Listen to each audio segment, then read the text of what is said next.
Listo. Si quieres, aquí no estás en el marco del video. Listo. Buenas tardes para todos y todas. Estamos aquí en el Auditorio Zamoga de la Universidad Nacional en la segunda sesión de la Escuela Virtual Ambiental con un tema muy especial e importante, que es ecosistemas y biodiversidad en Caldas, situaciones alternativas. Entonces esperamos pues que sea del completo agrado de todos y también pues algunas preguntas que al final podamos hacer al respecto. La tercera sesión también les aviso pues desde ahora sobre áreas protegidas en Caldas, situaciones y alternativas. Entonces, agradeciendo la presencia de todos los que están en la sala virtual, vamos a dar inicio con los compañeros que hoy nos acompañan. Juan Gabriel Arango, el compañero Sebastián Castrillón, el doctor Gonzalo Duque, el compañero Alfredo Ramírez y mi persona que estoy encargado pues de presentar y de adelantar pues las actividades de la Escuela Virtual Ambiental, una estrategia para la comunicación ambiental en el departamento de Caldas. Juan. Muy buenas tardes para todos y para todas. Bueno, dándole las gracias a la invitación que nos hace James desde la veeduría vecina, desde la Federación de ONGs y aquí desde Zamoga, donde nos encontramos el día de hoy. Agradeciendo por este espacio, un espacio muy importante para socializar, para compartir con las personas que están interesadas en aprender un poco sobre los ecosistemas de Caldas y toda la biodiversidad que habita en ellos, ¿cierto? Entonces, digamos que Caldas es un departamento muy estratégico en temas de biodiversidad porque por varias razones. Digamos que una primera razón es un departamento que está dentro de un país tropical, ¿cierto? Colombia es un país tropical gracias a su ubicación geográfica. Nos encontramos, digamos, sobre la parte norte de la línea del Ecuador y eso permite que las temperaturas y digamos que el tiempo climático sea muy constante, básicamente permitiéndonos tener como 12 horas día y 12 horas noche, cosa que no pasa en los subtrópicos y en el norte y en el sur, que ya encontramos otras estaciones. Eso varía directamente e influye en la biodiversidad, ¿cierto? Pero además de eso, Caldas dentro de la cordillera de los Andes, ¿cierto? Y en la parte central de la cordillera de los Andes, dentro de las tres cordilleras que tiene el país, digamos que la cordillera central está atravesando todo el departamento de Caldas desde el norte hasta el sur. Y eso permite que haya, pues, digamos que desde lo tropical y desde lo andino, una gran variedad de climas, de pisos altitudinales, que nos permiten tener varios ecosistemas. Entonces, digamos que en pantalla podemos ver uno de los ecosistemas más representativos. Digamos que vemos la cordillera como la parte alta y hacia los lados de la cordillera vamos a tener una extensión hacia los principales ríos del país. Entonces, hacia la vertiente del Cauca y hacia la vertiente del Magdalena vamos a ver cómo los diferentes pisos altitudinales van a influenciar las diferentes condiciones de los ecosistemas.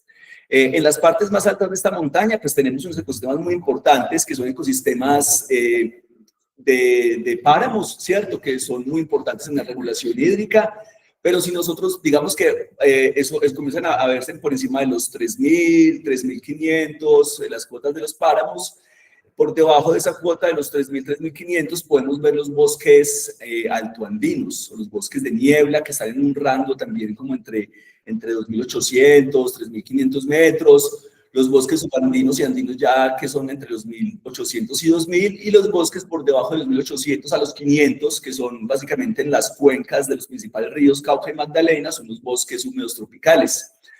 Digamos que esos son los principales ecosistemas, pero hay una gran diversidad dentro de esos ecosistemas según las clasificaciones de algunos autores como Holdrich, pero a grosso modo, digamos que en el departamento podemos ver esos ecosistemas principales y también vemos unos ecosistemas que se han venido transformando, que ya hacen parte del paisaje, como los agroecosistemas, principalmente en Caldas. Creo que el paisaje cultural cafetero se ha venido consolidando como un ecosistema que alberga una actividad productiva que es el café, pero alrededor de la actividad productiva van diferentes especies, tanto animales como vegetales, que acompañan y hacen parte de ese ecosistema. Y bueno, los ecosistemas acuíferos, que también son muy importantes, ¿cierto? Desde los ríos, las lagunas, los bosques de galería, que son esos bosques riparios que son súper importantes para proteger las cuencas o las fuentes hídricas, los humedales, bueno, esa gran cantidad de información. Entonces, digamos, el día de hoy yo quiero presentarles una herramienta que es una herramienta muy interesante para la apropiación social del conocimiento. Esa herramienta es para crear cartografía del departamento de Caldas. Es el CIAR de Corpo Caldas. En la página de Corpo Caldas, todas las personas pueden acceder libremente y comenzar a desplegar una serie de capas dentro de esta página. Y digamos que hay una gran cantidad de información. Luego de uno ir seleccionando las capas, uno puede descargarlos y generar mapas como este que están viendo en pantalla. Entonces, este mapa lo que nos está mostrando es como esos ecosistemas altos que habitan en la parte alta de la cordillera. Si ustedes ven aquí, ven unos polígonos en azul. Este es el complejo de páramos Los Nevados. El complejo de páramos Los Nevados está muy anclado precisamente a todo lo que es el Parque Natural Los Nevados, ¿cierto? Pero aquí en esta parte del páramo, digamos que también comprenden en otros municipios que no están dentro del parque, principalmente la parte alta de Manizales y de Neira y de Marulanda, y lo que ustedes ven en amarillo y en anaranjado son las zonas como aledañas o complementarias a esas zonas de páramo, ¿cierto? Que pueden ser, digamos, gestionadas de alguna manera para la conservación. Ese es un gran complejo de páramos que está articulado como a la gran montaña del Nevado Cumanday, pero en la parte norte del departamento también vemos unos polígonos en morado, que es otro complejo de páramo diferente al de los nevados, que es el páramo de Sonsón. Entonces, si ustedes ven acá estos polígonos, los azules y los morados, vamos a ver estos dos ecosistemas de páramo que están dentro de Caldas, pero que entre sí tienen diferentes especies. Incluso los frailejones que hay en el complejo de páramos Los Nevados son diferentes especies a los frailejones que habitan en el complejo de páramos de Sonsón. Y como tal, pues esto es un gran corredor. Digamos que si a esto le añadimos otras figuras de conservación que hay en el departamento, vemos cómo algunas también se articulan con el complejo de páramos Los Nevados. Aquí vemos la reserva de Río Blanco, que en su parte alta es páramo. Vemos, digamos, los bosques de la Check, que están siendo en parte dentro del complejo de páramos, pero también en parte los bosques altoandinos, ¿cierto? Esto como en la parte centro-sur del departamento, que hay una gran cantidad de áreas protegidas concentradas. En los bosques de la Check también aquí hay una área protegida, que son los bosques de la Marina. Eso con objetivos principales de conservación. Pero también hay otras figuras que son protegidas, que son los distritos de manejo integrado o distritos de conservación de suelos, como por ejemplo el distrito de conservación es Huaca Rosario, que tiene cierta categoría, y los otros distritos. En estos momentos se está trabajando desde la gobernación, desde Corpo Caldas, con articulación con algunas organizaciones, para declarar un distrito de manejo integrado en esta zona alta de acá, que pasa por encima de Río Blanco, y que se articula con este complejo de páramos de Los Nevados, y va a ser un distrito de manejo integrado que se va a llamar Corredor Andino, y eso aumentaría las áreas protegidas del departamento que están en todos estos parches verdes, que son aquí está la Selva de Florencia, que es un parque nacional. Bueno, tenemos reservas como la del Gigante, reservas que muchas de esas son acueductos de ciudades o de diferentes territorios, como el caso de Río Blanco, los bosques de la Check, etcétera, ¿cierto? Cuando se pueda decretar ya esa área protegida que ese distrito de manejo, el departamento de Caldas va a pasar de tener más o menos 5% de su territorio en áreas protegidas a más o menos un 10, alrededor del 10%, 9% de áreas protegidas. Entonces lo que va a hacer eso es aumentar simplemente el tamaño. Los lugares también, digamos que están articulados, todas estas áreas protegidas, con una reserva que se llama la Reserva Central, la Reserva Forestal Central, que viene de la ley segunda. Estas fueron como de las primeras áreas que se comenzaron a declarar, y esta reserva lo que hace es recorrer toda la cordillera de norte a sur, ¿cierto? Y precisamente está delimitada por unos rangos altitudinales que son estratégicos para todo el tema de captación de aguas, para todo el tema de los ecosistemas altoandinos, que como vemos aquí los bosques de la Che, Río Blanco, están inmersos en esa reserva, lo que hace... Se llama la ley segunda. Esa reserva forestal es lo que conocemos como ley segunda, ¿cierto? Que en ese momento se crearon 5 grandes reservas en todo el país, dependiendo como esos ecosistemas. Entonces la ley segunda hace referencia como a toda la cordillera andina, que protege esos bosques andinos, ¿cierto? Pero también hay otras áreas protegidas en otras partes del país que irán a proteger la Amazonía, el Chocó, bueno, como esas grandes áreas, ¿cierto? Y digamos que dentro de esta herramienta de sistemas de información geográfico de Corpo Caldas podemos ir levantando todas estas capas. Entonces vemos cómo están las capas de páramos, las áreas protegidas, también están las cuencas, las microcuencas, está la cartografía base y las zonas de vida. Aquí vemos ya con más detalle en todo el departamento, por colores, cómo están distribuidos los diferentes ecosistemas, ¿cierto? Desde los páramos que ya mostramos, aquí vemos también cómo en esos polígonos azules, aquí está la parte alta de la montaña, son ecosistemas que se consideran bosques húmedos, ¿cierto? Por la ubicación, por todo el reservorio de aguas, hasta en las partes bajas, como por los lados de la Dorada, que son ya bosques húmedos tropicales, bosques en transiciones, pero bueno, claro que tienen gran cantidad de alteraciones todos estos ecosistemas, y los pocos lugares que se logran conservar pues dentro de unas áreas protegidas son las reservas del Sistema Nacional de Áreas Protegidas, que tienen mayor rigurosidad en parques nacionales, en reservas de ley segunda.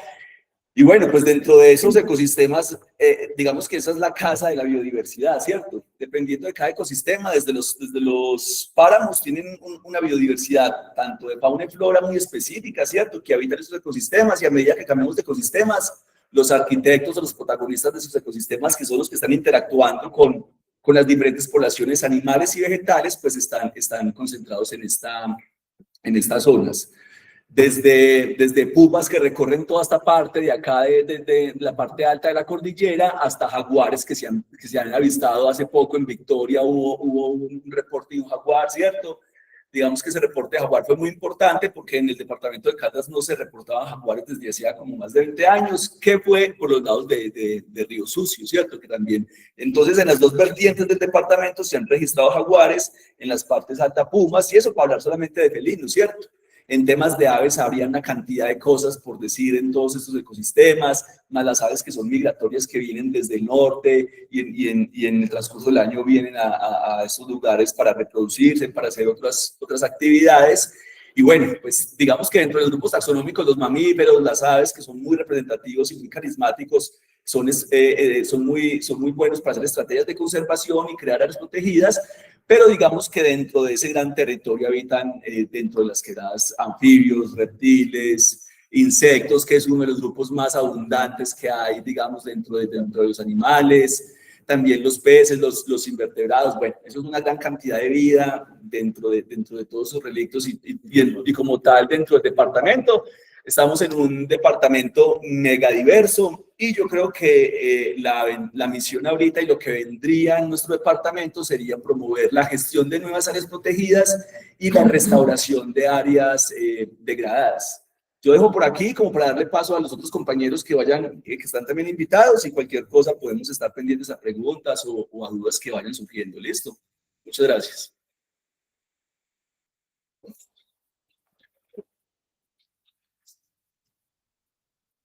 Bueno, sigue Sebastián.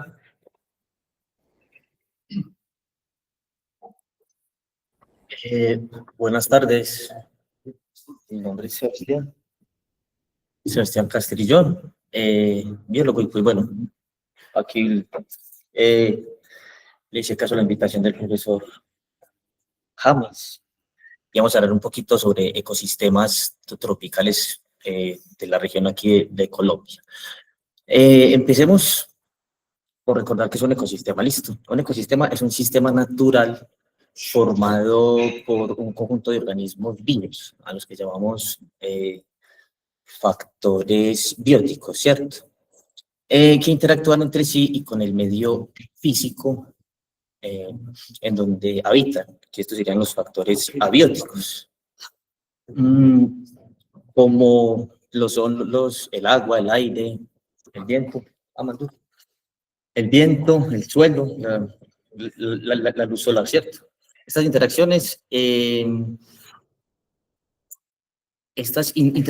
de estos organismos bióticos y abióticos, pues pueden ser de predación, por ejemplo, la más común, que un organismo pues se come a otro, puede ser un mutualismo en donde ambas especies se benefician, por ejemplo, una anta y las aves que le quitan los parásitos que ellos tienen, entonces ahí ambos se benefician, o comensalismo, que solo una de las especies se beneficia, estas interacciones pues que se dan en los ecosistemas, y la otra sería el parasitismo, en donde una enferma a la otra lentamente y la puede hasta matar y acabar con su vida, ¿cierto? Entonces, pues ya tenemos, claro, la definición de ecosistemas.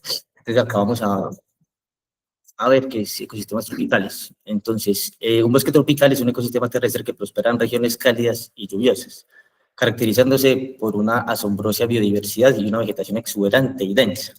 Quiere decir que en estos bosques tropicales encontramos hojas muy anchas. Los árboles que tenemos en estas zonas presentan esa característica, y son estrategias para captar más humedad, aunque esto también genera sombra y hay competencia pues en el suelo, donde ahí también vemos esta interacción en la competencia por luz, y ahí vemos qué especies van emergiendo para dar origen a estos bosques pues ya maduros. Recordemos también que los ecosistemas pueden variar, pueden estar en un charco, por ejemplo, en algunas bromelias, en los árboles, que existen tipos de comensalismos, los podemos llamar, de otras especies de plantas. En estas están las bromelias, y ahí también encontramos una cantidad, un ecosistema único, que tienen solo las bromelias, por ejemplo. Bueno, continuamos. Los bosques tropicales cubren aproximadamente 1/3 de la superficie terrestre del mundo y son reconocidos por albergar la mayor biodiversidad del planeta. Por eso es tan importante la conservación de estos lugares en ciertas zonas específicas, por ejemplo en los páramos, dado que ayudan a el ciclo del agua y a que la diversidad se mantenga. Bueno, Colombia se posiciona como el tercer país de Sudamérica con mayor área boscosa y el segundo a nivel mundial en biodiversidad. Esto pues es sorprendente, dado pues a que el país vecino que tenemos, Brasil, es tan grande, y que Colombia haya una representatividad tan enorme de biodiversidad, pues es de resaltar y de cuidar. Siempre voy a hacer énfasis en eso, dado pues a que estas políticas actuales de algunos sectores, pues, no respetan esto, y, por ejemplo, acá en Manizales se están depredando cada vez más los bosques que están aledaños a la ciudad. Recordemos que la estructura del bosque se divide en 3 partes: el dosel, que es la copa del árbol, y esto varía entre 5 a 30 metros según, pues, la densidad del bosque, ¿cierto? El sotobosque, pues, que es la parte media, ahí también encontramos varios organismos, monos, aves, ardillas, algunos roedores, y el suelo, donde se encuentra pues la mayor biodiversidad. Bueno, de acuerdo con la humedad del ambiente, se distinguen principalmente 3 tipos de bosques. El bosque tropical húmedo, que se caracteriza por lluvias abundantes y un clima cálido todo el año. En Colombia, por ejemplo, tenemos este ejemplo en la Amazonía, en la Orinoquía, en la costa pacífica y en algunas partes de los Andes occidentales. El bosque tropical seco, que presenta menores precipitaciones y una estación seca marcada, compuesta principalmente por especies xerófilas y caducifolias. Recordemos que las especies xerófilas son a las que llamamos cactus o suculentas, ¿cierto? Que tienen una morfología característica que las beneficia cuando hay condiciones extremas de calor o están expuestas a sequía. Y las caducifolias son estas plantas que tienen una estrategia de quitar todas sus hojas en otoño y en invierno para ahorrar energía. Y en primavera, pues, vuelven a crecer sus hojas. Y en los bosques tropicales monzónicos, que en Colombia, pues, no es que sea, no hay una buena representación, pero se caracterizan por alternar entre épocas muy lluviosas y otras muy secas. Acá en Colombia, pues, por ser este país con estas condiciones tan marcadas, tan características, por ejemplo, como los Andes, estas tres cordilleras, tenemos nevados en una playa. Entonces, aquí en Colombia se identifican otros tipos de bosques tropicales, como el bosque andino, que están ubicados en altitudes elevadas, presentan vegetación menos densa que los de las llanuras, tiene una alta biodiversidad y especies adaptadas a condiciones de montaña. Por ejemplo, ciertos animales como los osos tienen un pelaje característico que les ayuda a estar en condiciones de frío extremo, aquí como por ejemplo en el páramo, o aves con un plumaje más espeso. Las plantas también presentan vellosidades, bueno, y están adaptadas pues para estos tipos de climas.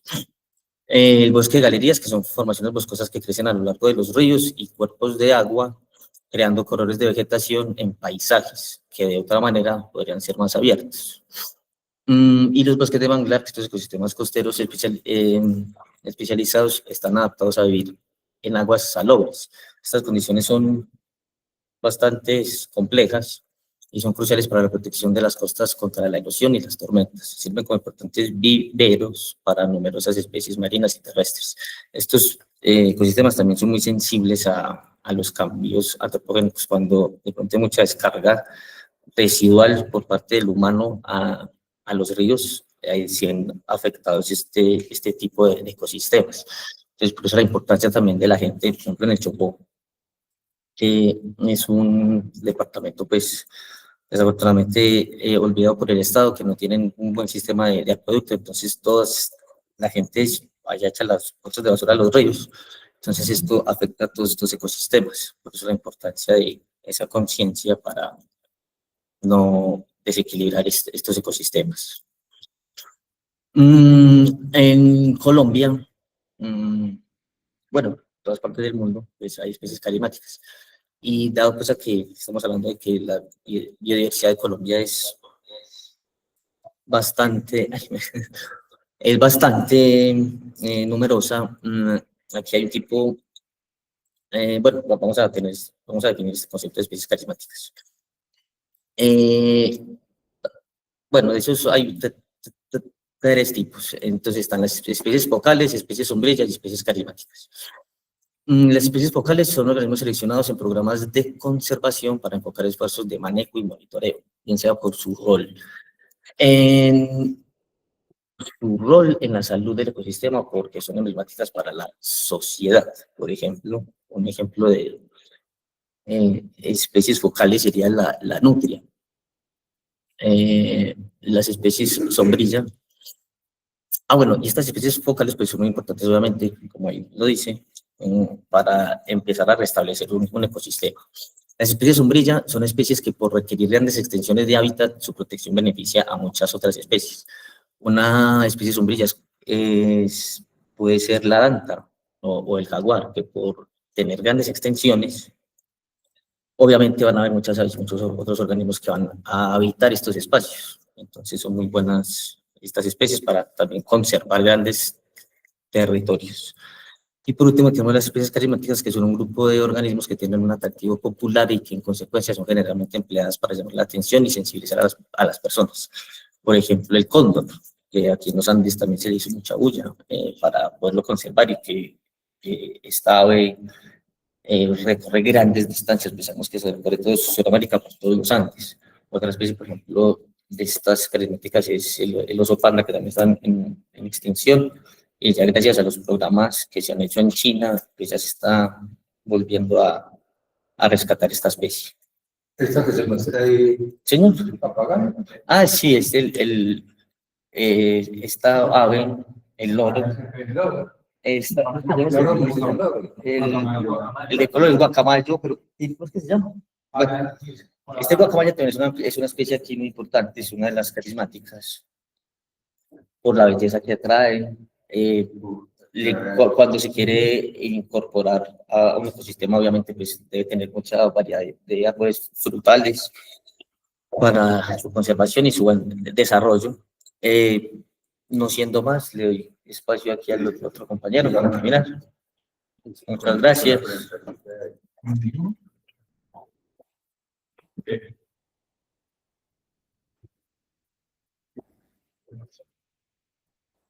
Bueno, entonces, siguiendo con esta, digámoslo, este acercamiento con este tema tan importante, ecosistemas y biodiversidad de Caldas, decimos que Caldas cuenta con una gran variedad de ecosistemas, gracias a su ubicación en la región andina, cordillera de los Andes, en su cordillera central y occidental, donde habita gran cantidad de especies y ecosistemas. En la región andina habita el 70% de la población colombiana, lo que hace a este territorio extremadamente importante en la dinámica ambiental del país. Esta gran biodiversidad del departamento de Caldas abarca ecosistemas, como los compañeros lo han dicho, desde ecosistemas acuáticos, ¿cierto?, a lagunas, caudalosos ríos, quebradas y humedales. Los ecosistemas en Caldas, como en Colombia, varían desde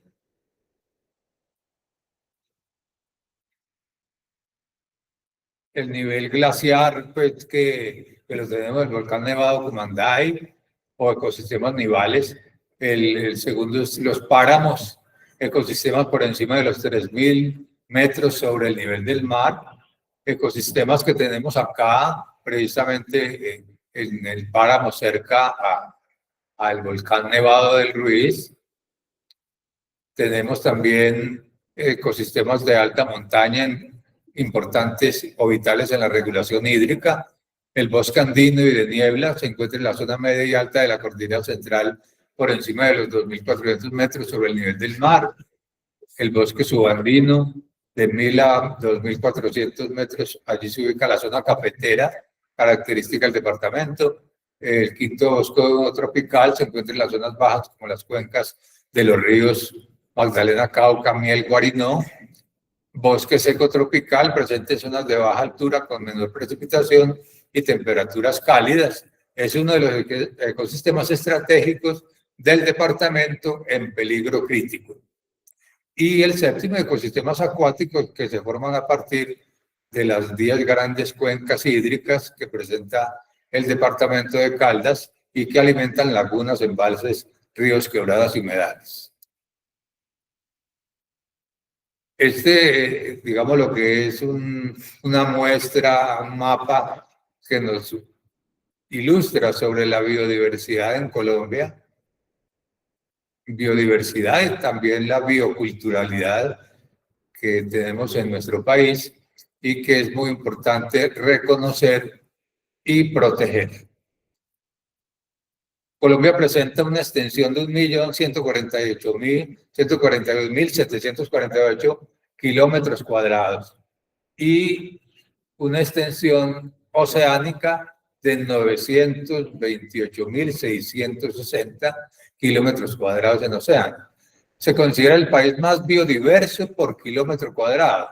Es decir, que si aquí en Caldas tenemos una gran cantidad de biodiversidad, esa biodiversidad es del mundo.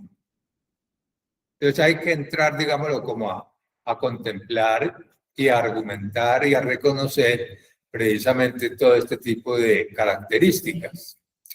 Colombia, digámoslo que los ecosistemas, como se han mencionado, van desde glaciares, páramos, bosque andino, selva tropical, bosque seco como matorrales y desierto, bosque ripario, ecosistemas inundables, humedales, ríos, quebradas y lagunas. Colombia es primer puesto en variedad de orquídeas, mariposas y aves. Entonces, si en Caldas hay 850, ¿cierto?, variedades de aves, es del mundo. Es decir, la biodiversidad de Caldas es de lo más importante también en la biodiversidad del mundo. Segundo en anfibios y peces de agua dulce, murciélagos y palmas, así como el tercero en diversidad de plantas y primeros 10 mamíferos y reptiles. Actualmente, la mitad de los registros biológicos en el sistema de información de biodiversidad en Colombia se concentran en 6 departamentos.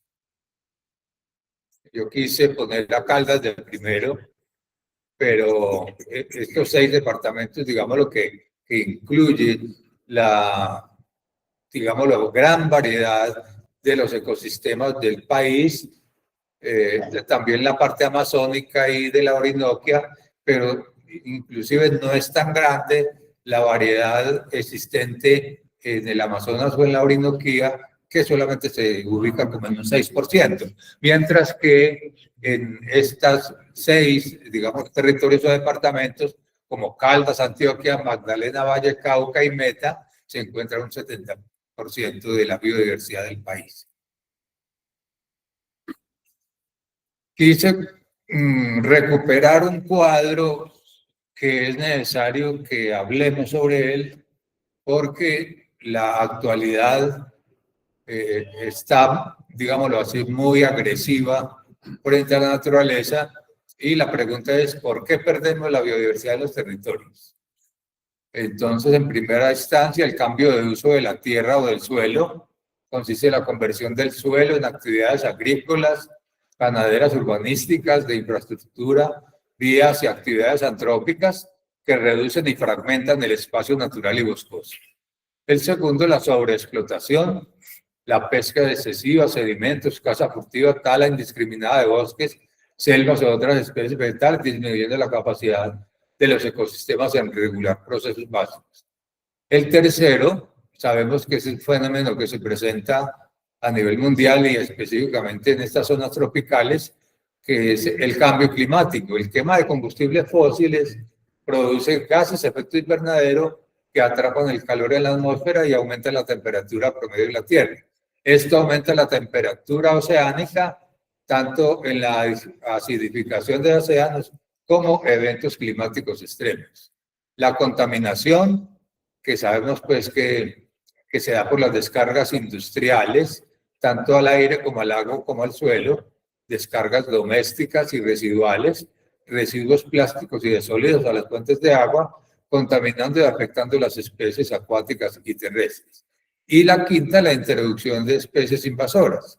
La entrada intencional o accidental de especies exóticas con alto potencial de invadir los ecosistemas naturales, como en el caso del retamo espinoso en el Parque Nacional Natural de los Nevados, por la parte de Tolima, y ahora el llamado ojo de poeta, que es otro de las especies invasoras, pero hay muchos más, ¿cierto?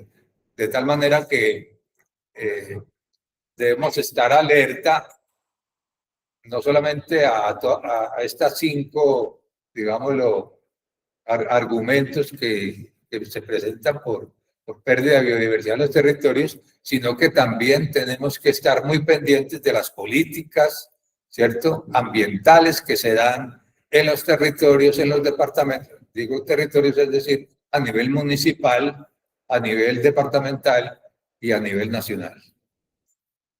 Por acá en el chat nos preguntan, ¿contamos con 6 regiones naturales o me equivoco? Milton Grajales nos está preguntando. Yo pienso pues que ahí lo que ven de las divisiones que tiene Colombia, cuenca pacífica, atlántica, andina, de llanos orientales, Amazonía y Orinoquía, y la guerra insular, y hablamos de 6 regiones naturales, pero como tal acá si hablamos de regiones, como estamos hablando, es totalmente diferente. Es que inclusive se dice que en Colombia hay como 96 ecosistemas, pues, entre ecosistemas de acuáticos, terrestres, ¿cierto? Bueno, 91 ecosistemas. 91. Terminaste. ¿Quién sigue? Doctor González. Sí, yo quisiera hacer algunos comentarios. Porque me hago aquí para que Bien, pues. los veamos.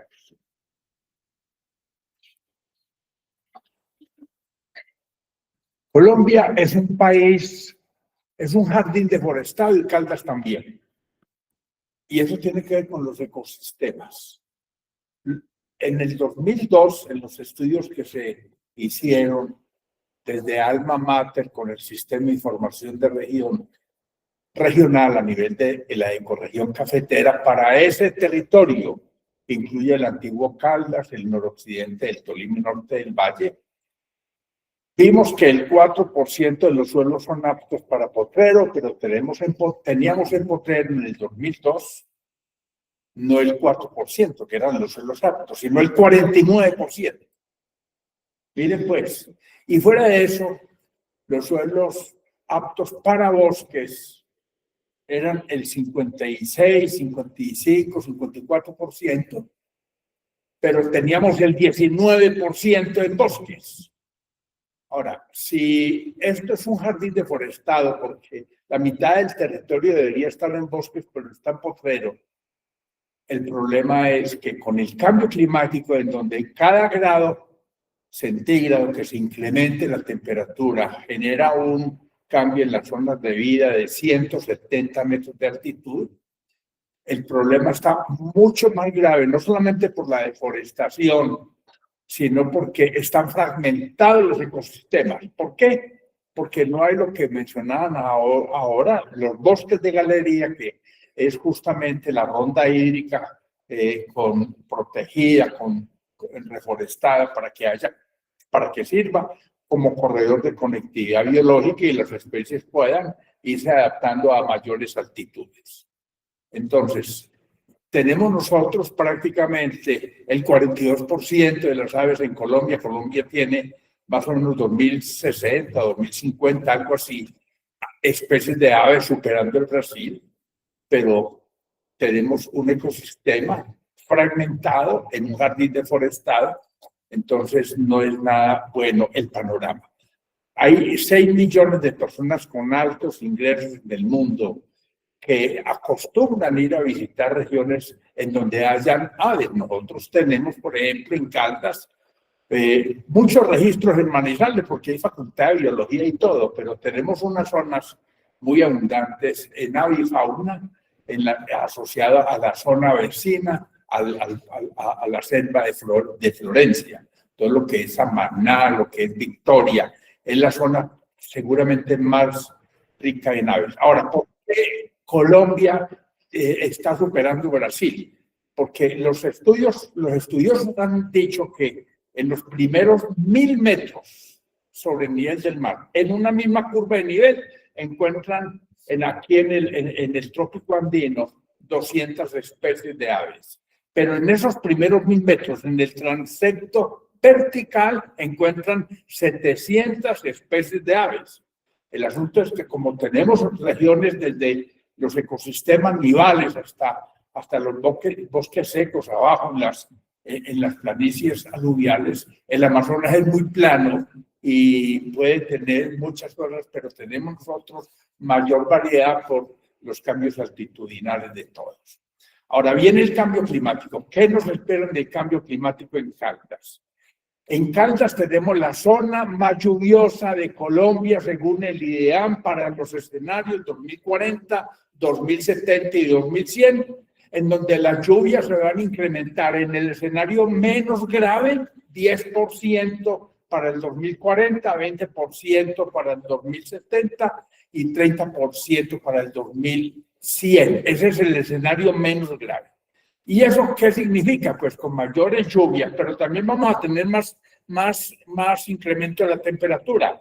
Digamos, a la altura de la zona cafetera, medio grado es un escenario para el 2040, 1 grado para el 2070 y grado y medio para el 2100. Por supuesto que hacia las zonas frías estaríamos hablando de prácticamente de medio grado o la mitad de las cuantías que acabé de señalar. Entonces, ¿qué pasa? Que con mayor humedad, mayor precipitación y mayor temperatura va a incrementarse la humedad relativa y eso traerá enfermedades fitosanitarias. Entonces, agregue esto al problema de la fragmentación de los ecosistemas. Y eso va a afectar las zonas cafetaleras. Hay estudios donde estiman que podría perderse hasta el 50% de la producción de café con los métodos actuales de cultivo.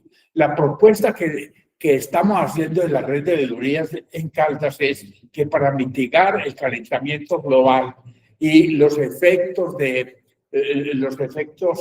asociados a la crisis cafetera, tenemos que pensar en café con sombrío, pero agricultura autárquica tradicional, porque dentro de 5 años los cafés que tengan trazas químicas no serán comprados en Europa. Entonces tenemos que pensar en caficultura orgánica y no vender el café en grano, sino venderlo con valor transformado, pero certificando los diferentes tipos de café y como producción comunitaria para que abran más fácil esos mercados. Si nosotros hacemos una caficultura con sombrío, al mismo tiempo tenemos que pensar en cómo retribuirle tierra a muchos campesinos que no la tienen, pero que están en los ambientes rurales como trabajadores de la tierra, pero que ellos tengan su tierra para que podamos hablar con el sombrío de que se recupera la seguridad alimentaria, el uso de la huerta, y eso también pasa por la arquitectura, que no sea una casa con piscina y vidriera, sino casas de bareque como arquitectura autárquica tradicional. Hay varios tipos de bareque.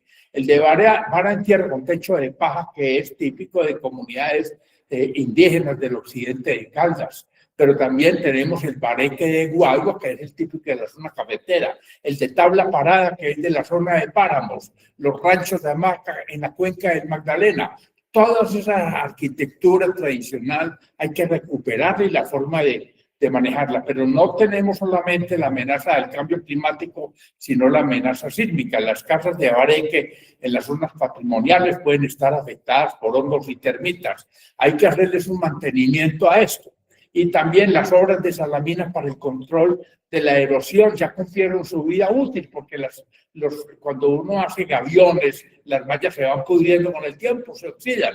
Entonces, no solamente vamos a tener que hacer el mantenimiento de esas obras de bioingeniería, sino también el reforzamiento, porque ya les acababa de decir que la zona más lluviosa de Colombia pasa por estos lados.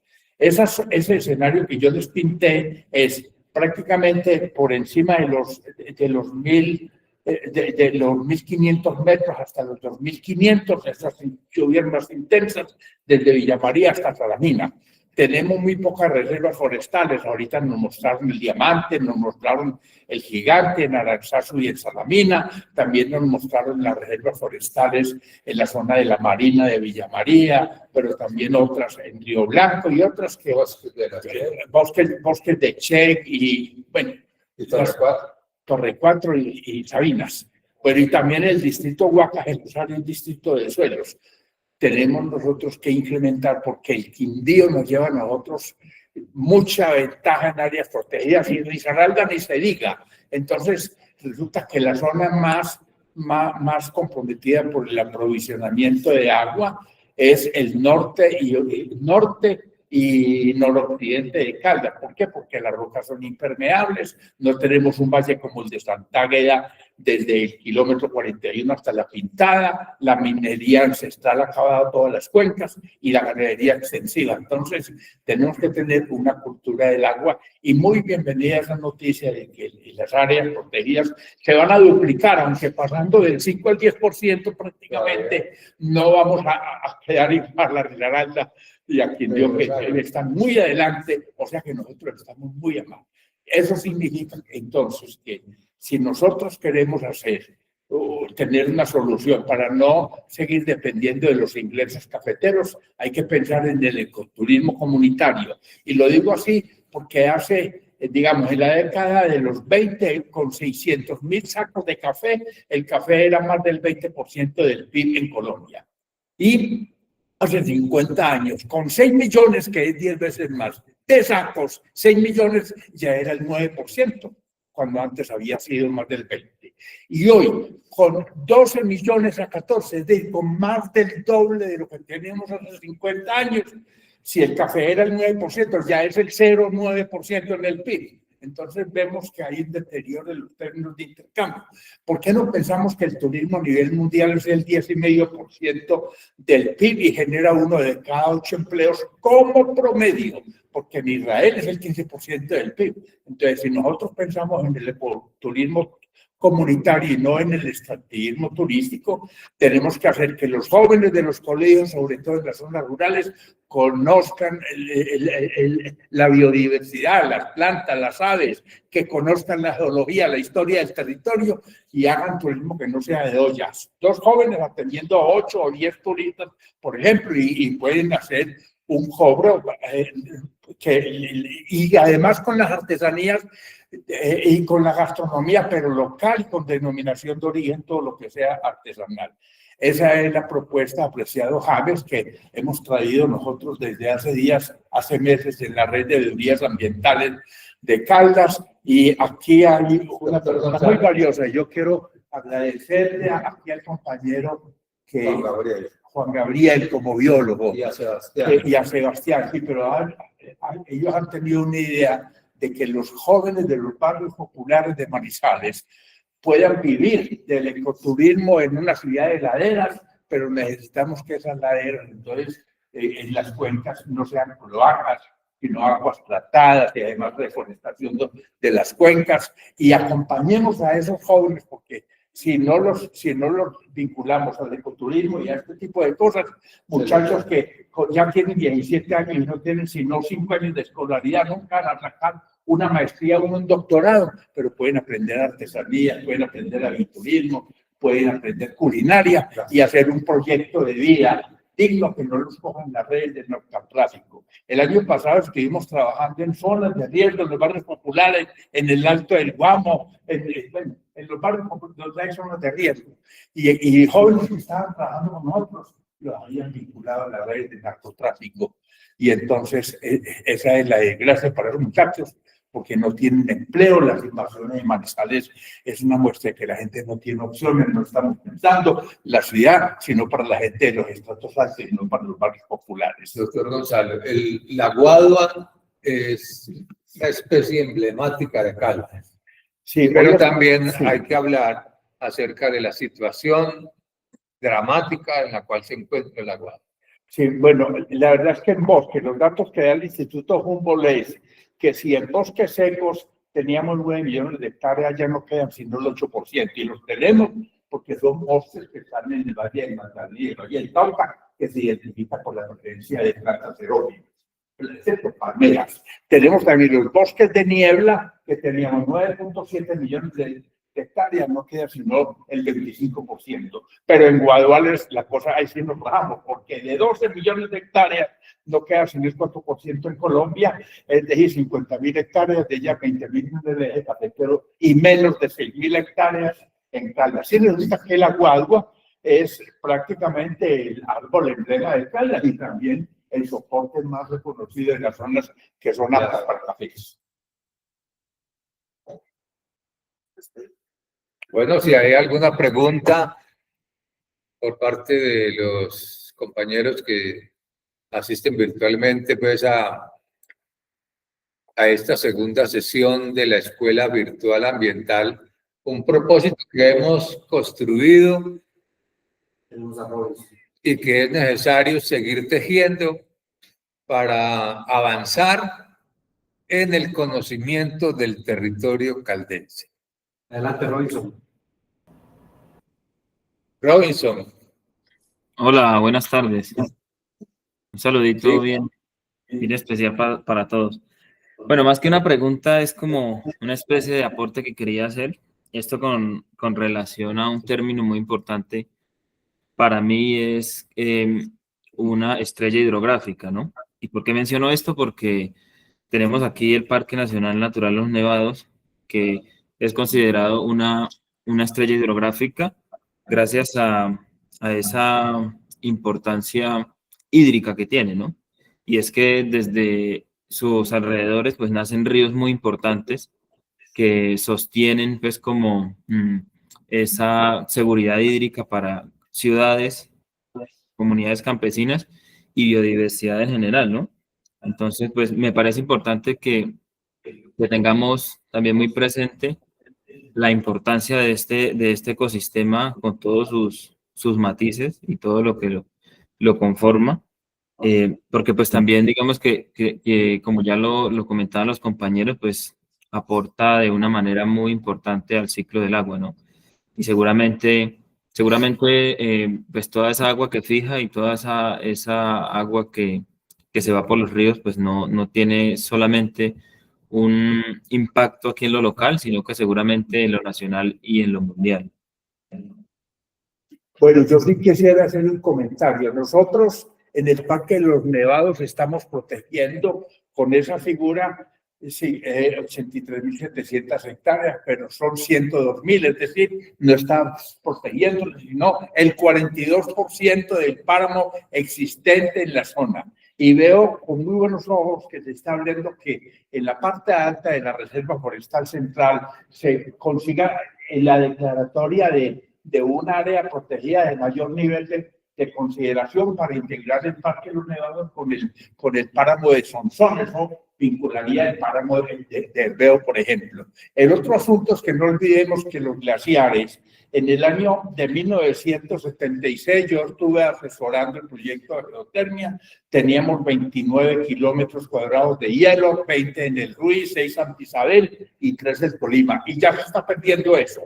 Los solo 20 kilómetros cuadrados de hielo del Ruiz, que equivalían a 1 millón de metros cúbicos de agua. Con el Ruiz, con la erupción del 85, lo que cayó, las nubes ardientes que cayeron encima, cubrieron el 20% del nevado, se derritió el 10% de ese agua, pero con el cambio climático vamos a perder 20 kilómetros en el Ruiz. Eso equivale a prácticamente si la Reserva Forestal Protectora de Río Blanco son 4.932 hectáreas, estamos hablando prácticamente de 4 veces la Reserva de Río Blanco lo que se va a perder. La pérdida de los glaciares es como perder bosques. ¿Por qué? Porque el papel de los bosques es descargar las nubes y también alimentar los ríos. El caudal de un río en invierno y en verano tiene que ser el mismo si la cuenca está reforestada, porque se alimenta por agua subterránea. Pero como ya he dicho que esto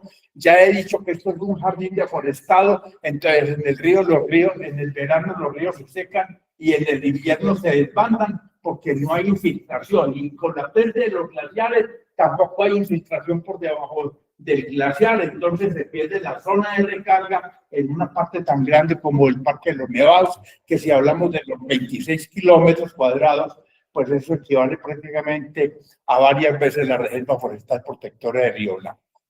Está comprometido entonces la regulación hídrica para 2,5 millones de habitantes en la ecorregión cafetera por la pérdida de un porcentaje importante de zonas reguladoras que son las masas glaciares. Entonces, la forma de compensar esto es incrementando las zonas de reserva forestal protectoras y, por supuesto, hay que hablar con los aguacateros. Que no haya aguacate en las zonas de café, porque eso está declarado por la UNESCO Patrimonio de la Nación. Que eso lo usemos no para café como monocultivo de base química, sino café con sombrío, que ya lo hemos hecho ahorita. Y que no haya tampoco aguacateras por encima de los 3.500 metros, porque de los 3.000 a los 3.500, apreciado James, esa es una zona de prepáramo. Entonces no podríamos nosotros estar presionando la zona de páramo entre las aguacateras que lleguen máximo hasta 3.400, pero que todas las aguacateras respeten las rondas hídricas y no invaden los humedales y los nacimientos de agua. Listo, démosle la palabra a Doris, a Jesús y a Natalia. Doris. Muchas gracias, don James. Buenas tardes, don Gonzalo y compañeros demás. Tengo 3 inquietudes, don Gonzalo. Cuando usted habla de impulsar el ecoturismo comunitario y pensando en esta crisis del agua, yo creo que es a nivel Colombia. ¿Cómo pensar en incrementar el ecoturismo? Poniendo como ejemplo aquí cerquita Samaná, el problema que tiene Norcasia Caldas, no más por decir cualquier cosa, que se ha incrementado muchísimo el ecoturismo y cuando hay afluencia de personas se han visto en la necesidad de hacer racionamiento dentro del municipio. La otra inquietud es cómo puede impactar la implementación de la geotermia con el Nevado del Ruiz y su consecuente deshielo. No sé si esté directamente relacionado. La tercera, se me escapó. Bueno, mientras me acuerdo de la tercera, pongamos esas dos. Gracias. Bueno, Primera. espérame, doctor Gonzalo. Sigue Natalia para recoger las preguntas y Jesús. Natalia y Jesús. Bueno, Bueno, a ver, una cosita para el turismo, para que sepa. Es que el turismo lo tenemos que redefinir bien para que no tengan malas experiencias. Porque el turismo comunitario no es solamente que sea la comunidad la que está haciendo la venta de servicios, no, es mucho más que eso. Lo más visitado en Manizales es la catedral. Si los guías no saben qué es la historia de la catedral y eso no existe, eso es un paseo de ollas, no existe el bien turístico. El turismo es 2 guías máximo con 8 personas, no son paseos de olla, que es lo que les está pasando allá. Entonces sí hay que regular el flujo que se hace en el Parque de los Nevados, pero se necesita que la comunidad, que se desarrolle el bien turístico, la catedral. Si los guías no saben qué es eso, ahí no hay bien turístico. Eso se necesita, y regular también las comisiones, los grupos y los tamaños de trabajo. Y la forma de hacerlo comunitariamente es hablar de poblados lentos y vías lentas. Un ejemplo, la vía que va de Salamina a Marulanda. ¿Por qué no a los bachilleres de San Félix capacitarlos en turismo, culinaria y aviturismo para que ellos sean los guías y que no estén los de las ciudades extremas aprovechando eso, sino la población que vive en esos escenarios? Bueno, eso en cuanto al turismo. La otra pregunta fue la del Parque de los Nevados. Mire, hay una cosa bien importante, no se deben hacer perforaciones en zonas de páramo, eso que quede bien claro, pero las perforaciones usted puede bajar y desviar horizontalmente la perforación para que avance hacia el reservorio. Eso puede salir un poquito más costoso, pero usted hace la planta por fuera de la zona de páramo. Segundo, usted una vez saque el agua, lo que pasa es que se hacen nereidas porque las aguas no son alcalinas, sino que son ácidas. Las aguas alcalinas en el infierno no superan los 150 grados, mientras que las aguas ácidas están entre 150 y 250 grados Celsius. Entonces, usted cuando tiene agua y la saca y tiene más de 100 grados centígrados, puede mover una turbina y generar electricidad. ¿Y qué hace con el agua? No la tira ahí porque contamina, vuelve y reinyéctela al reservorio, o incluso tráigala en una tubería blindada, se llama un termoducto de Villa María, y haga turismo en Villa María con las aguas termales, porque usted, la ventaja de la geotermia es que usted puede aprovechar para la generación eléctrica, pero también puede usted hacer turismo con ese agua después, porque si usted mueve una turbina y va a botar el agua a 90 grados, no, lléveselo para hacer turismo a lugares como Villa María. Entonces, aquí lo claro es que en el asunto de las perforaciones, usted puede bajar y desviar lateralmente la perforación para llegar al reservorio, que es donde va a encontrar el agua, en este caso que son aguas ácidas en la zona en la zona vecina a la Olleta. El agua que encontraron a 2 kilómetros tenía 220 grados Celsius de temperatura y eran en 15 fuentes termales que nosotros monitoreamos durante más de 15 años. Eran las únicas fuentes ácidas que teníamos. Las demás eran aguas alcalinas, que eran por debajo de 150 grados. Y además, nosotros íbamos midiendo eso año tras año. Si el reservorio es chiquito, con el invierno y con el verano cambian los parámetros físicos del agua que está saliendo. Pero cuando es un reservorio grande, puede haber inviernos y veranos, y las características físico-químicas del agua se mantienen. Y eso lo encontramos justamente en Nereida, y por eso nosotros recomendamos esa zona de edad. Y cuando se hizo la perforación, que valió 6 millones de de dólares. Nosotros habíamos recomendado, yo estaba asesorando el proyecto, sacar y reinyectar yéndonos hacia un lado porque no le pegamos a la olla pitadora, sino al ambiente térmico. Y resulta que el gerente de la Che no quiso invertir $600.000 que daría esa acción complementaria. Conclusión, se puede hacer la geotermia sin pisar el páramo y manejar el agua sin contaminar las fuentes. Ya lo dice el doctor Gonzalo, en páramo es mejor no hacer ese tipo de intervención. Es indebido hacerlo. Es indebido hacerlo. Don James, Dime. recordé la otra pregunta y quiero dejar como sobre la mesa un comentario con relación al fin de semana pasado que estuve en Pensilvania, Caldas, Festival del Agua se llama. Entonces hubo la intervención de alguien que hablaba que era completamente viable hacer ganadería en zona de páramo. Entonces yo quisiera dejar esto como en el tintero para analizar y pensar en un festival o en este evento que lo considero que puede ser importante por la convocatoria que tiene, que alguien lo plantee de esa manera como posible. Y lo otro era con relación al cultivo de aguacate, cómo va a ser posible que los cultivadores acepten deshacer, o sea, o bajo qué parámetros podría ser esa posibilidad que acepten quitar los cultivos sabiendo que está siendo expansivo y supremamente agresivo en Manizales, en Villa María, que fue lo que yo conocí. Muchísimas gracias, don Gonzalo. Mire, le voy a decir cómo. Es que sí se puede. Resulta que hay dos sentencias de la Corte, una del 2014 y otra del 2016, y la pueden encontrar, la T123 y la 345, bueno, algo así.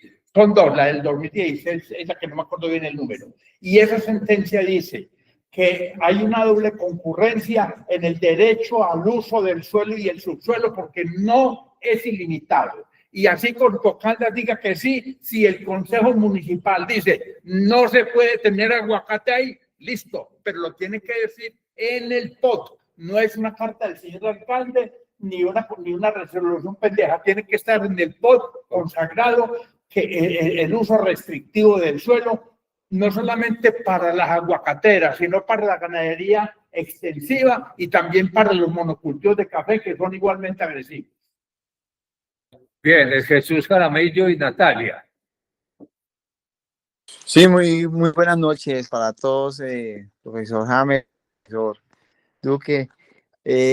No, yo, por ejemplo, mi comentario era porque efectivamente estando en Ecovida, ahí en un foro que estuvimos con parques nacionales y la secretaria de Ambiente de Caldas, doctora Paola, estuvo socializando precisamente eso, la compra y la ampliación de esas zonas de reserva y que se manifestaba que necesariamente sigue siendo un porcentaje muy poco.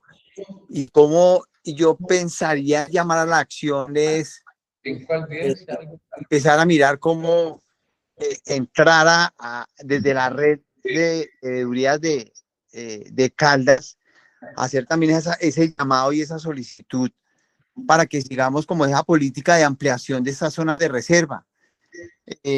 A mí me parece muy importante lo que decía el doctor Gonzalo, es esos temas de conectividad de los ecosistemas, tenemos que empezarlos porque es que se ha perdido mucho y la aguacatera ha roto mucho esa conectividad y es muy complejo cómo podemos empezar a comprar hacia arriba, buscando más, cuidando, pues sí, es importante hacia arriba, pero mire que los aguacateros como que estamos haciendo como el sándwich, ¿no?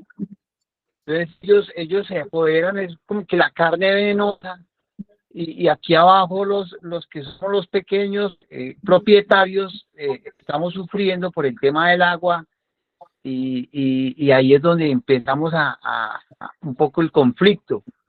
Entonces, ahí es donde nosotros tenemos que empezar a mirar cómo miramos todo desde un grupo, o sea, porque es que yo veo que lo podemos saber nosotros, el tema de la ampliación de las zonas de reserva, pero de ahí para abajo nadie más lo sabe. Entonces no es difundido, no es socializado con fuerza, y eso es lo que se necesita hacer, no solamente que nosotros lo sepamos, sino que la sociedad lo entienda, qué es lo más importante en este caso, que es eso, esas ampliaciones de las zonas de reserva para garantizar el tema de recursos hídricos. Y no sé, yo dejo ahí como un planteamiento, ¿no? Déjame, muchas gracias por la invitación aquí, siempre presente. Yo quiero felicitar a James, porque James ha avisorado la importancia del problema de las áreas protegidas en el departamento, por un problema de supervivencia no solamente de los ecosistemas, sino del suministro de agua para las comunidades. Es con un enfoque no antropocéntrico, sino biocéntrico. Estamos pensando en que aquí los ecosistemas están en alto riesgo y no nos podemos dar ese lujo, pero queremos la complicidad de los concejales. ¿Por qué? Porque o Corpo Caldas o el Consejo puede ayudarnos a que se blinden los páramos completamente, a que se incrementen las áreas protegidas, a que no se siembren aguacateras en las zonas que de abastecimiento de agua para las poblaciones. Y esa es la clave de esto. Pero créame que las aguacateras, con un diálogo con ellos pueden entrar en razón. Pero aquí lo más importante es que un propietario de tierra sabe que el café no le estaba dando sino el 0.9% al PIB de Colombia, y el turismo le puede dar mínimo el 10% del PIB y generar 1 de cada 8 empleos. Si miramos ese promedio en Costa Rica, el turismo ya es el 10% del PIB y el 10% del empleo. El café no tiene esas características. Son mayores los ingresos de Suiza por café, gracias a la Nestlé, que los de Colombia por café. Son mayores los ingresos de Alemania por café, con café solubles, que los de Colombia por café. Nosotros en el café, eso se llama deterioro en los términos de intercambio. Producimos para que la plata se lo ganen otros países. Bien, compañeros, precisamente la sesión 3 de la Escuela Virtual Ambiental tiene que ver con áreas protegidas, su situación y alternativas. Entonces, queremos darle la palabra a Natalia. Se lo mandó por el chat, acá se los voy a leer. Ajá. Me gustaría saber sobre las restricciones que los distritos de conservación de suelos que favorecen la conservación de la biodiversidad. ¿Se pueden favorecer los corredores ya que la reserva forestal está tan afectada? Bueno, los distritos tienen un problema que son unidades de producción académica, de producción. Pero se puede también en el plan de manejo ponerle restricciones y ponerle cotos en el uso del suelo. Y la otra cosa es que, de acuerdo al estudio de la Fundación Grupo HTM, los distritos de suelo tienen que tener una zona amortiguadora de 500 metros. Así como las reservas forestales tienen que tener 700 metros y las zonas de páramos tienen que tener 1 kilómetro. Y ese estudio se hizo para Corpo Caldas y se pagó en el 2014. Y si no lo aplica, entonces hay un detrimento patrimonial. Acá hay otra pregunta sobre epidemiología. Si se puede realizar con bioindicadores y no solo tener que esperar los resultados de los estudios que está haciendo el Servicio Geológico Colombiano para mostrar algún grado de exposición de la comunidad al público. Bueno, hay un problema muy grave en Colombia porque hay una contaminación muy fuerte por cuestiones mineras. Hay, digamos, 12.000 minas de aluvión que usan mercurio, pero aquí el asunto, que usan mercurio en la minería del oro. Entonces es una cosa. En el caso de Aranzazu es otra cosa por yacimientos, y ahí el asunto es que si hay zonas que están contaminadas, hay que vedarlas. Las zonas de contaminación natural, como si fuera un volcán en riesgo, pues hay que generarles veda a ese tipo de cosas. Pero aquí el asunto es que no tenemos una cultura minera. ¿Por qué? porque por ejemplo, en Marmato, el PIB per cápita de los marmateños es similar al de Manizales de Alto, igual al de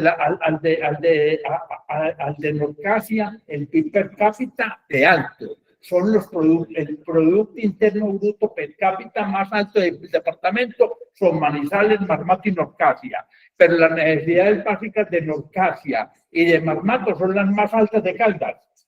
Son como las de Samaná y Victoria, del orden del 30%, y en Manizales menos del 10%, al igual que en Villa María. Entonces no podemos apostarle con la minería a enclaves mineros. La otra cosa es que resulta que estamos nosotros favoreciendo minas como Tolda Fría, y entonces en Marmato, yo que trabajé muchos años en Marmato, la longitud de las perforaciones de 500 a 700 metros en Marmato, miren pues, perforaciones de 500 a 700, suman 50 kilómetros. ¿Qué vamos a hacer en Tolda Fría para ir inspeccionando el potencial de la mina y ir sacando? Tienen que perforar y perforar. Cuando tengamos decenas de kilómetros de perforaciones o varias perforaciones de 500 a 700 metros, el agua que se mete por ahí de la ganadería y minería y mercurio y metales pesados de la minería ya van a contaminar todos los acuíferos. ¿Y cuáles acuíferos tenemos ahí? Los que alimentan la planta Luis Prieto, que es el 65% del agua de Manizales, y las que alimentan las cuencas de Chupaderos y Chupaderitos, que es el acueducto de Villa María. Y súmele en Villa María, porque el año pasado yo estuve haciendo este estudio. Encontramos en Chupaderos 320 colonias por mililitro de bacterias coli, y en Chupaderitos 1000 colonias por mililitro. Le cuento que eso de Chupaderitos no lo había visto, porque lo más alto que habíamos encontrado era hasta 320 en el resguardo de Río Sucio y Supía, que encontramos en 5 acueductos que estudiamos allá, variaciones desde 168 colonias por mililitro de bacterias coli hasta 320 fue lo que encontramos en Chupadero. Y metámosle entonces, además de esas bacterias coli en Villa María, metales pesados, minería y productos también de la ganadería que se van a meter por ahí para los manizaleños. Entonces, nosotros en la veeduría hemos hablado de SOS por el agua de Manizales, porque está presionado por la amenaza minera, y resulta que el Consejo de Villa María es el que tiene la potestad de decir no admitimos minería en Tolda Fría, por lo que yo hablé ahorita de la doble concurrencia, aplicando las 2 sentencias de la Corte Suprema. Y también en el caso de Río Blanco, que es el resto del agua, porque Tolda Fría es el 65%, tenemos el 35%, resulta que ahí es que vamos a llevar con 10.000 habitantes que van a vivir en esa urbanización llamada Tierra Viva, una huella ecológica de 20.000 hectáreas. El per cápita de huella ecológica en Colombia es 2 hectáreas, y 20.000 hectáreas de las 10.000 personas es 4 veces el área de la Reserva Forestal de Protectores de Río Blanco. Entonces, ¿cómo vamos a proteger una reserva con una huella que cuadruplica su agua? No hay forma. Muy bien, yo creo que podemos ir ya, digámoslo, terminando. Entonces le doy el uso de la palabra a Juan para que haga su despedida de esta sesión, luego a Sebastián, a Alfredo, al doctor Gonzalo, y invitarlos pues para la sesión 3 sobre áreas protegidas, situación y alternativas. Juan Gabriel. Bueno, no, yo quisiera finalizar haciendo énfasis solamente en uno de los temas que tocó y preguntaba ahorita Doris, y que el profesor Gonzalo también ayudó a dar respuestas sobre el tema de la geotermia, ¿cierto? Específicamente la geotermia en el Cumanday, arriba en Nereidas, digamos que desde el movimiento socioambiental Cumanday se ha venido haciendo un seguimiento, se ha venido recibiendo información acerca como de los estudios de impacto en esa zona donde se proyecta. Y digamos que dentro de los hallazgos que hemos tenido, hemos notado que los pozos que están proyectados para geotermia, que son 5 pozos, están en diferentes sectores, pero los pozos están por encima de los 3.000 metros de altura. Incluso hay unos que están justo al borde del Parque de los Nevados. Mejor dicho, aquí termina el parque y justo donde termina el parque, ahí va el pozo a menos de 100 metros del parque, del área protegida. Obviamente, digamos, es una zona en pastos que ha sido transformada, seguramente hace muchos años tenía vegetación propia de páramo, en estos momentos no es propiamente vegetación de páramo, pero está en la cota altitudinal de los páramos. Y digamos que ahí iría un pozo que tendría que perforar hasta llegar pues, a todo lo que explicaba el profesor de las aguas y del vapor y del magma que están siendo necesitados para poder transformar el agua en vapor y generar la energía. Y los otros pozos están alrededor de eso en ciertas medidas, pero no solamente están al lado del Parque Natural Los Nevados, sino que también están al lado de las reservas de la Checa y de la Marina, que es de donde viene el 65% del agua que decía el profesor Gonzalo ahorita para la ciudad de Manizales. Se han mirado los registros de las especies que habitan esa zona, que es aledaña al parque, que es zona amortiguadora del parque, que está dentro del polígono amortiguador del parque y además está dentro de la zona de ley segunda, la reserva central, que fue la imagen que mostramos ahorita en el mapa, esa verde grande está dentro de esa zona. Y digamos que para poder hacer ese proyecto de geotermia se necesita desafectar esa zona, primero amortiguadora, segundo de ley segunda, y el Ministerio de Medio Ambiente ya respondió inicialmente diciendo que no se puede desafectar esa zona precisamente por todo esto que les vengo diciendo, porque es un ecosistema muy vulnerable, muy frágil, al lado de un parque nacional, al lado de áreas protegidas en zona amortiguadora del parque, al lado de las áreas protegidas de reservas de los acueductos de Manizales, y hay un listado de una cantidad de especies objeto de conservación que se verían afectadas, ¿cierto? Digamos que el cóndor habita en esa zona también, y se han visto una cantidad de especies, tanto de fauna como de flora, que se verían en riesgo, porque no solamente sería el proyecto de geotermia con las perforaciones de los pozos, sino todo lo que implica generar el montaje de las plataformas. ¿Por qué? Empezando que hay que arreglar la carretera desde Villa María, desde el casco municipal, hasta arriba, hasta el Parque de los Nevados. Ese sería un impacto inicial, ¿cierto? Toda la maquinaria que entraría y saldría por esas carreteras, se deberían ampliar las carreteras, y bueno, obviamente, pues, al pavimentarse una carretera, eso también, digamos que es una puerta que se abre para el turismo masivo.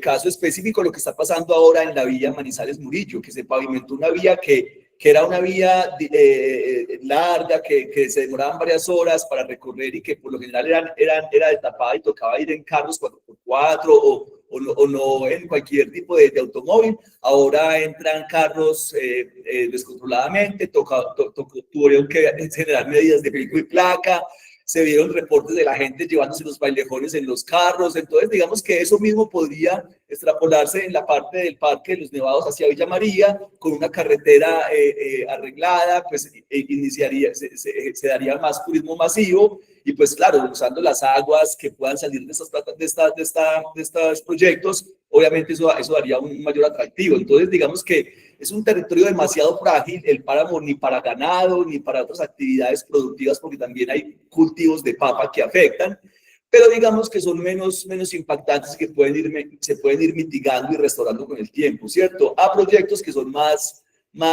invasivos y que posiblemente pueden generar más daños en la biodiversidad de los ecosistemas, que es lo que estábamos hablando hoy, y digamos que en un efecto de dominó, un efecto que se puede ir desencadenando en la pérdida de especies, de ecosistemas, que finalmente puede ir afectando el agua, ¿cierto? Eso no ocurre de un día para otro, es un proceso que puede llevar años, pero digamos que aquí, cuando hay una duda, yo creo que es mejor estar al lado o de parte de donde se pueda conservar y cuidar el ecosistema, que de pronto más adelante lamentarnos por algo que se pudo haber hecho y no se pueda mitigar. Eso con respecto al agua y a un ecosistema tan sensible como son los páramos.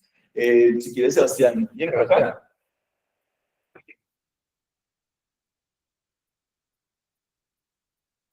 Bueno, buenas noches.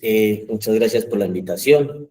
Muy interesante la conferencia, aprendiendo mucho de estos temas que es mejor colocarles pues cuidado y atención desde ya para que no vuelvan al páramo. Muchas gracias por la invitación, profe, muchas gracias, y muy interesante el ejercicio. Estoy muy bien.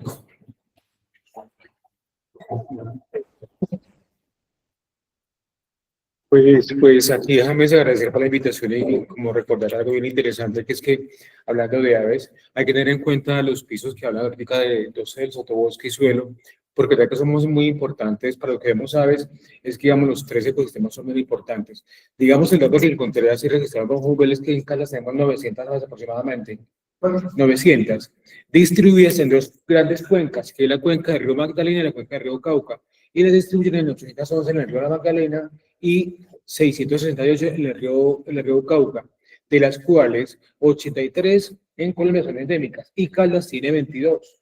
Y casi endémicas, o sea, que están en dos países, en Colombia hay 193 y en Caldas tenemos 73. O sea que somos una potencia en Caldas con respecto al resto de departamentos, siendo que Caldas es un departamento no tan boscoso, no tan selvático.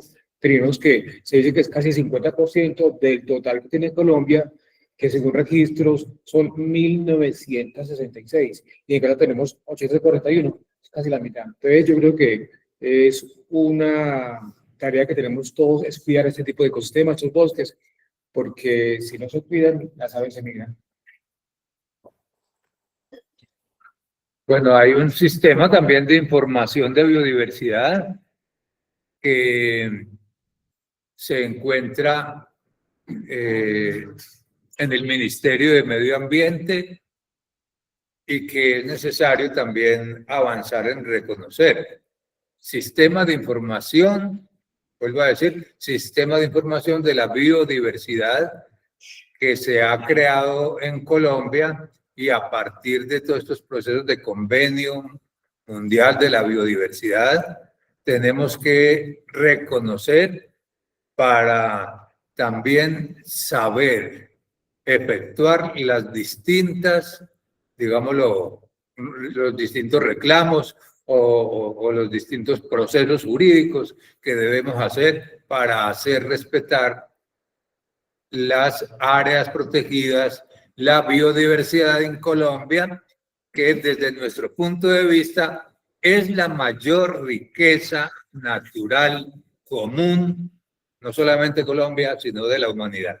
Entonces, agradecemos a los compañeros Juan Gabriel, al compañero Sebastián, al compañero Alfredo, al doctor Gonzalo y a Luis de la Federación de ONGs, y vamos a seguir creciendo en esta estrategia pedagógica ambiental sin fronteras, como es precisamente la Escuela Virtual Ambiental. Muchas gracias para todos y hablamos luego. Muchas gracias, buenas noches.